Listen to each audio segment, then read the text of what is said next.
Forget oily egg-loaded mayonnaise. Today we are making a creamy healthy mayo with no oil, no eggs and no preservatives. Welcome back to the Yummy Vibes. Let's get straight into it.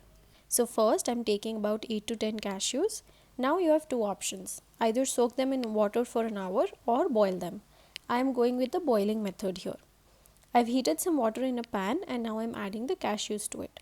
Let's boil them for about 5 minutes, just until they turn soft. Once they are boiled, transfer them into a bowl of ice cold water. ये chilled water cashews को थोड़ा cool कर देगा. We don't want to blend them while they are hot. Now that they've cooled down nicely, let's move to the blending part.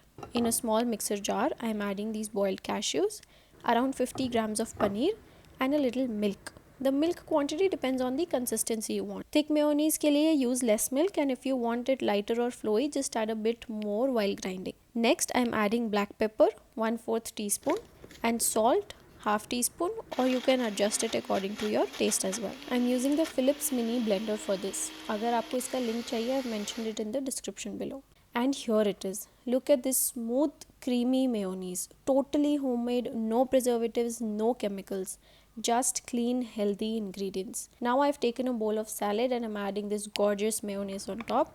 You can enjoy this with any kind of salad, sandwich or wrap. It is super versatile. If you want to see the full recipe of this protein-rich salad made using this mayonnaise, I've tagged the video here. Don't forget to check it out.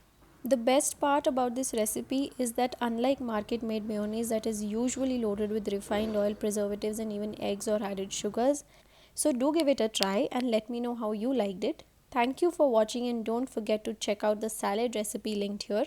Bye bye for now. See you next time.